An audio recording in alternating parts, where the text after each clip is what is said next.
বিসমিল্লাহির রহমানির রহিম। আসসালামু আলাইকুম। প্রিয় দর্শক শ্রোতা ভাই ও বোনেরা, আমি সাইদ হাসান, সত্যের পক্ষে ফর্দি ক্রোধ। মুসলিম ভাই বোনদেরকে আমার সালাম, অন্যান্য জাতি ধর্মের ভাই বোনদেরকে আমার আদাব, নমস্কার জানাই। শেখ হাসিনার হুঁশিয়ারি, আমি বাংলাদেশে ফিরবই ফিরব, দেখি ইউনূস কি করে। প্রিয় দর্শক, আজকের এই ভিডিওতে আমরা শুনব বঙ্গবন্ধুর কন্যা সাবেক প্রধানমন্ত্রী শেখ হাসিনার কণ্ঠে হুঁশিয়ারির বার্তা, যিনি স্পষ্ট ভাষায় জানিয়ে দিয়েছেন, আমি অবশ্যই বাংলাদেশে ফিরবই, দেখি ইউনূস কি করে। কি বললেন শেখ হাসিনা? কেন তিনি ডক্টর ইউনূসকে সুদখোর, দখলদার, জঙ্গি বান্ধব বললেন?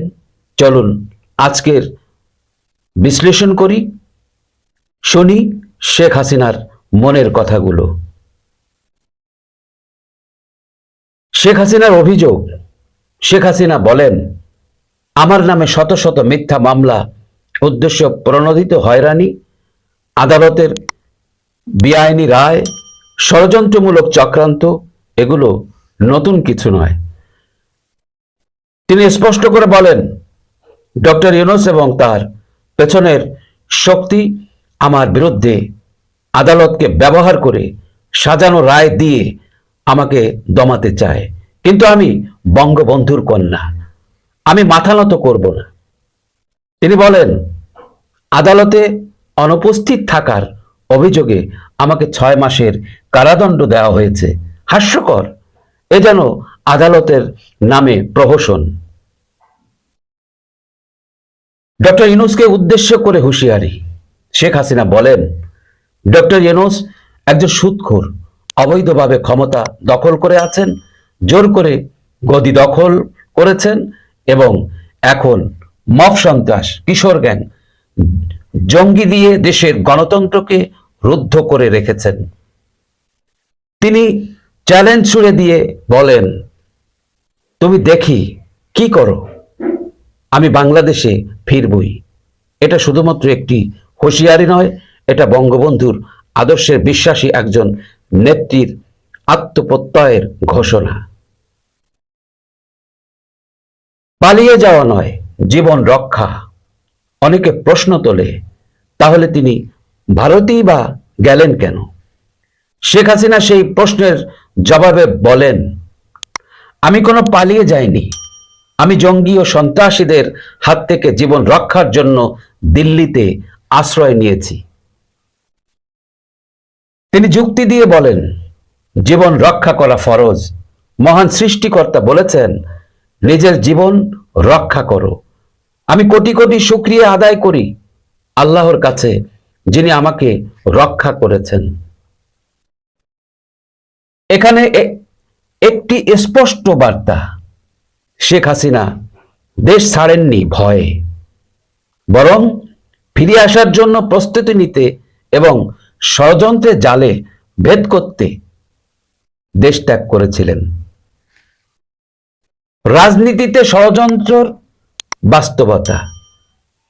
বাংলাদেশের রাজনীতি কখনো কখনো নাটকের চেয়েও রোমাঞ্চকর। ডক্টর ইউনূসের বিরুদ্ধে নানা অভিযোগ, ব্যাংকের টাকা আত্মসাৎ, বিদেশি প্রভাব, এনজিওর টাকা ও রাজনীতিতে ব্যবহার ইত্যাদি, এসব কি শুধুই গুজব? আর শেখ হাসিনার বিরুদ্ধে শত শত মামলা, রাজনৈতিক বঞ্চনা, হত্যা চেষ্টার মতো ঘটনাগুলো কি মানুষ ভুলে গেছে? ফিরবই ফিরব বাংলাদেশে, এই বার্তার তাৎপর্য। শেখ হাসিনার বক্তব্য এই মুহূর্তে বাংলাদেশের রাজনীতিতে একটি বড় বার্তা। তিনি শুধু একটি দল বা একটি সরকারের প্রতিনিধি নন, তিনি একজন সাহসী নেত্রী, একজন রাষ্ট্রনায়ক, যিনি সংকটকালেও পিছু হটেন না। আমি অবশ্যই বাংলাদেশে ফিরবই ফিরব, এই ঘোষণার মধ্যে লুকিয়ে আছে একটি জাতির প্রত্যাবর্তনের আশ্বাস, গণতন্ত্রের পূর্ণ জাগরণের বার্তা। ইতিহাসের সাক্ষী বঙ্গবন্ধুর কন্যা শেখ হাসিনা কোনো সাধারণ রাজনীতিবিদ নন, তিনি একজন ইতিহাসের অংশ। ৭৫ পরবর্তী দুঃসময়ের বাংলাদেশে ফেরার সাহস তার ছিল, যখন রাজনীতি মানেই ছিল জীবন ঝুঁকি। আজ যিনি আবার বলছেন আমি ফিরবই, দেখি ইউনূস কি করে, এটা কোনো ভয়ভীতি নয়, এটা ইতিহাসকে পুনরুদ্ধারের ডাক।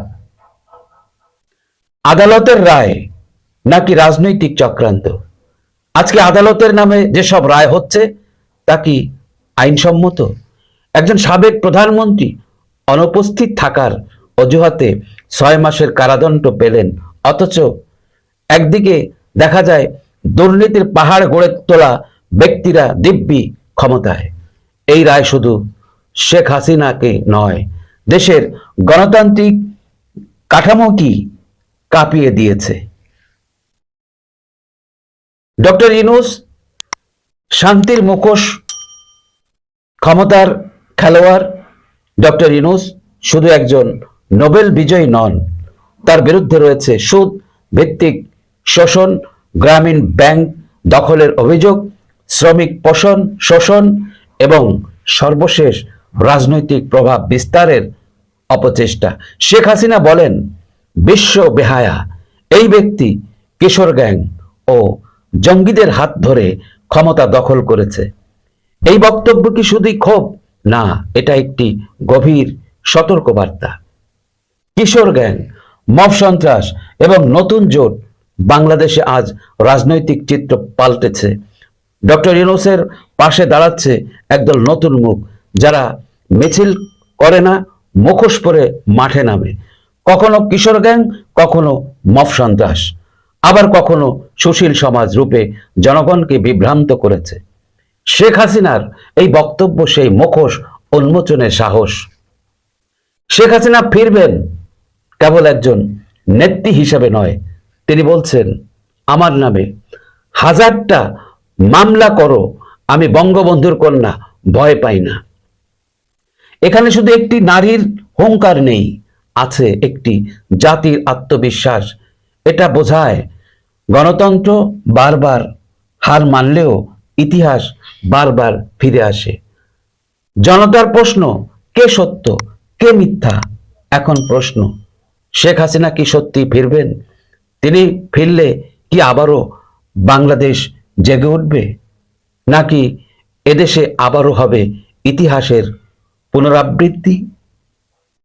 এই প্রশ্নের উত্তর আপনি জানেন, আপনি দিন।